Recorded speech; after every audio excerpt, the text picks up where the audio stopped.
કાલે આપણે જોયું કે ભાઈ જે કોઈ તકલીફ આવે છે તે બધી પ્રારબ્ધકૃત છે એમ નિશ્ચય કરે છે, જેથી ઉદ્યમ નિષ્ફળ થતાં પણ પ્રયત્ન છોડતા નથી. તેમજ હું પણ હવે તમારી પ્રસન્નતા માટે ક્લેશ થાય એવું જે કાંઈ પણ સમાધાન, ક્લેશ નાશ થાય એવું જે કાંઈ પણ સાધન કરવાનો પ્રયત્ન કરીશ. માટે તમો ચિત્તમાં ચિંતા કરશો નહીં.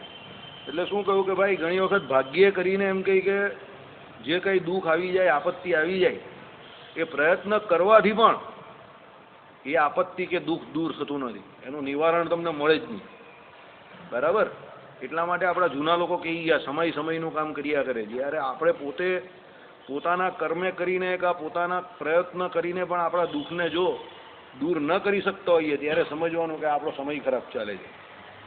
ત્યારે શાંતિથી ધીરજ રાખવી અને પછી એમ કહી કે શું કરવાનું, પછી શું કહ્યું, તેમજ હું પણ હવે તમારી પ્રસન્નતા માટે, કારણ કે ભક્તિ માતા તો નિરાશ થઈ ગયા ને, એટલે ધર્મદેવે એમને શું કહ્યું કે ભાઈ હવે તમને પ્રસન્ન કરવા માટે શું ક્લેશ નાશ થાય તમારો. એમને ક્લેશ બહુ થઈ ગયેલો કોને, ભક્તિ માતાને. એના માટે કંઈક એવું સાધન કરીશ જેને કરીને તમને થોડી શાંતિ થશે, તમે ચિત્તમાં ચિંતા કરશો નહીં. હે રાજન, હવે જો એ જે પ્રયત્ન કરે છે ને એ સમજવા જેવો છે. શાંતિ કરવા માટે પ્રયત્ન શું કરે ધર્મદેવજી એ સમજવા જેવું છે આપણા માટે.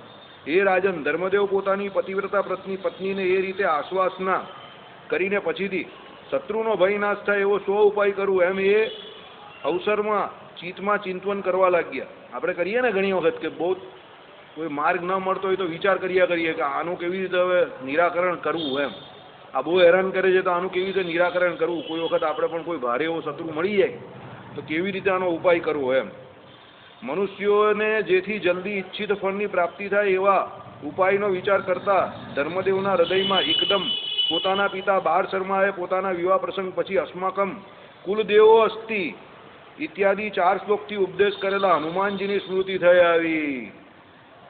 એટલે અહીંયા કહેવાનું તાત્પર્ય બહુ ઊંચું કહ્યું છે. સાંભળો, મને આ ખબર હતી પણ મેં આ વાંચીને કેમ કહ્યું, ઘણી વસ્તુ કેવી હોય કે મોઢે કહેવાથી એની જોઈએ એવી અસર નહીં વર્તાય, ઇમ્પેક્ટ નહીં આવે. પણ શાસ્ત્રમાંથી સીધા શબ્દ એને કહીને મહારાજ કહીને કે અમે જેવું બોલીએ એવું બીજાને બોલતા પણ ના આવડે, અને બોલવા જાય તો અમારા શબ્દ એવી રીતે બોલાય પણ નહીં એનાથી. કેમ? શાસ્ત્રોના શબ્દોમાં જે ઇમ્પેક્ટ હોય છે, જે અસર હોય છે, એ તમારા ને મારા બોલમાં, વાણીમાં, એવા શબ્દોમાં એવી અસર નથી વર્તતી. અહીંયા આ એક વસ્તુ બહુ ઊંધી છે, સમજવા જેવી છે કે જ્યારે આપણા બાહ્ય પ્રયત્ન કોઈ પણ પ્રકારની દુઃખની નિવૃત્તિ કરવામાં નિષ્ફળ નીવડે ત્યારે બાહ્ય પ્રયત્ન પછી કર્યા કરવા ભલે, પણ એનાથી વધારે વિશેષ શું છે, આ પ્રમાણે ધાર્મિક ધર્મને લગતા જે પણ કોઈ પ્રયત્ન હોય, ઉપાસનાને લગતા પ્રયત્ન એ કરવા. ગૃહસ્થાશ્રમમાં ઘણી વખત એવું થાય કે આપણા બાહ્ય પ્રયત્ન બધા નિષ્ફળ જતા હોય ત્યારે શું, ચિંતા નહીં કરવાની, બાહ્ય પ્રયત્ન એના હિસાબે ધીમે ધીમે કરતા રહેવું. પણ પછી શું છે, થોડુંક જનમંગલ સ્તોત્ર હોય તે, નારાયણ કવચનો મંત્ર હોય તે, હનુમાનજીના સ્તોત્રનો મંત્ર હોય તે, તમને જે સ્તોત્ર ઉપર વિશ્વાસ હોય એના મંત્રનો જપ શરૂ કરવો. એટલે અધ્યાત્મ તરફ આગળ વધવું. એનાથી શું થાય, તમારો માનસિક જે ક્લેશ હોય એ શાંત પડી જાય. પેલું દુઃખ હોય જે ઓરિજિનલ દુઃખ છે એને કારણે તમને માનસિક પીડા થતી હોય, તમારું આખું કુટુંબ આખું માનસિક ક્લેશથી ત્રસ્ત થઈ ગયું હોય, એ માનસિક ક્લેશને દૂર કરવા માટે આ પ્રમાણે અધ્યાત્મનો, એટલે તમારે શું છે કે કોઈ પણ ધાર્મિક ઉપાસના તમે જે કહો તે એનો સહારો લેવો પડે. એટલે ધર્મદેવજીને શું યાદ આવ્યું કે જ્યારે મારા લગ્ન થયા હતા ત્યારે મારા પિતા બાળ શર્માજીએ મને ઉપદેશ કરેલો કે આપણા કુળદેવ કોણ છે, હનુમાનજી છે. એટલે જ્યારે કોઈ એવી આપત આવી જાય ત્યારે આપત્તિ વખતે શું, હનુમાનજીના મંત્રનો તમારે જપ કરવો. અત્યારે પણ એ હનુમાન ગઢી જે જગ્યા પર ધર્મદેવજીએ 1 મહિના સુધી તપ કરેલું એ જગ્યા અત્યારે પણ છે પ્રસાદી, અને ત્યાં હનુમાનજીનો એક ગોખલો પણ છે, ત્યાં હનુમાનજીની મૂર્તિ પણ છે. અમે દર્શન કરેલા છે, ઘણા હરિભક્તોએ કર્યા હશે. એટલે 4 શ્લોકથી ઉપદેશ કરેલા હનુમાનજીની સ્મૃતિ થઈ આવી. એટલે આમ એક એવું બહુ મોટું મંદિર નથી, એમ આમ તો મોટું મંદિર છે પણ આમ જે જગ્યા પર ઉપાસના કરેલી ને એ જગ્યા આમ બહુ નાની છે. આમ મોટું મંદિર છે, આમ ઉપર ચડીને ઉપર હનુમાનગઢીનું જવાનું છે, પણ જે જગ્યા પર ધર્મદેવજી ઊભા રહીને એ કરેલું ને એ જગ્યા અમને પેલા એ બતાવેલી એક ભાઈ ત્યાંથી હાલા, તે જગ્યા આમ નાની. આજુબાજુમાં જ છે. હવે અત્યારનું મંદિર તો બહુ મોટું થઈ ગયું એમ. એ તો મંદિર તો આમ દાદર કરીને આમ ઉપર જવાનું છે. એ તો બહુ મોટું છે. પણ જે જગ્યા પર ધર્મદેવજીએ ઉપાસના કરેલી ને એ જગ્યા સ્મૃતિ માટે જે છે. હવે સમજો હનુમાનગઢી એ અયોધ્યા વિસ્તારમાં જગ્યા મોટી હોય, પણ આપણા સાંપ્રદાયિક મહાત્મા પ્રમાણે એ લોકોને થોડું એટલું મહાત્મય હોય. એટલે આ તો ત્યાંના એક ભાઈ હતા, અમને બતાવવા આવેલા, એટલે એમણે બતાવેલું કે અહીંયા ધર્મદેવજીએ તપ 1 મહિના સુધી અહીંયા કરેલું એમ. એટલે એ બહુ નાની જગ્યા છે એમ. બરાબર છે, જગ્યા છે, પણ ત્યાં હજુ હા એ તો ઘણી જગ્યા પર. તો પેલું શ્રીજી મહારાજે નહીં પેલી વચનામૃતમાં વાત કરેલી ને કે અમે નાના હતા ત્યારે પેલા મહાદેવના મંદિરે જતા હતા ને પેલો કાયા થતો હતો એમ કહે કે હું કરતો હતો, પેલો તાંબુ ખાઈ ખાઈને ને પેલો એ કરતો હતો. એ મંદિર અમે જોયું તો હાવ અત્યારે તો એ થઈ ગયેલું, હાવ જીર્ણ થઈ ગયું. હા ના આજુબાજુ તો બધી ત્યાં વસાહત થઈ ગઈ છે. ચાલો એટલે હવે આમાં શું આપણું સાંપ્રદાયિક મહાત્મા હોય, પણ હવે એ જગ્યાનું સ્થાન પ્રમાણે ડેવલપમેન્ટ થયું, એમાં આપણા મહાત્માને આપણા સંપ્રદાયવાળાએ સાચવવું જોઈએ. પણ હવે એ કેટલું સચવાય એ આપણો મુદ્દો નથી, જવા દો, આગળ જાઓ. એટલે શું છે, એ નૃપ અમારા વંશ પરંપરાગત ઈષ્ટદેવ હનુમાનજી સર્વ સંકટ ભંજન છે, માટે હવે હમણાં એમની જ આરાધના કરવી એવો ધર્મદેવે નિશ્ચય કરવો. એટલે સંકટના સમયમાં હનુમાનજીના મંત્રનો જપ કરવાથી કોઈ ઉપાસનાનો ભંગ થતો નથી. ઘણા લોકો કહે કે પછી ભગવાનનો ઉપાસનાનો ભંગ થઈ જાય છે, કોઈ ભંગ થતો નથી. ઘણા એવું પણ બહાનું કાઢે છે કે ભાઈ એ તો ધર્મદેવના કુળદેવતા હતા એટલે એ કરી શકે, આપણે નહીં કરી શકીએ. અરે ભાઈ ધર્મદેવના કુળદેવતા હતા તો આપણા પણ કુળદેવતા ન હોય તો પણ કુળદેવતા જ કહેવાય, કારણ કે આપણા બાપના કુળદેવતા કહેવાય, તો આપણા કુળદેવતા નહીં કહેવાય? શ્રીજી મહારાજ આપણા બાપા કહેવાય કે નહીં પોતાના? તો એમના કુળદેવતા તો આપણા ના કહેવાય સંપ્રદાય પ્રમાણે? પણ લોકો શું છે, બધા તર્ક વગરના લોજિક દોડાવે છે અને એમાં પછી ઊંધા પડે છે. બરાબર ને? શિક્ષાપત્રીમાં ભગવાને ચોખ્ખું કહ્યું છે, એ તો સંકટ સમય માટે તમે કરો છો, સમજો. મોક્ષ માટે થોડા કરો છો. મોક્ષ માટે તમે તો ભગવાનનું જ ભજન કરો છો ને. તમે કઈ હનુમાનજી પાસે મોક્ષ થોડા માંગો છો. બરાબર?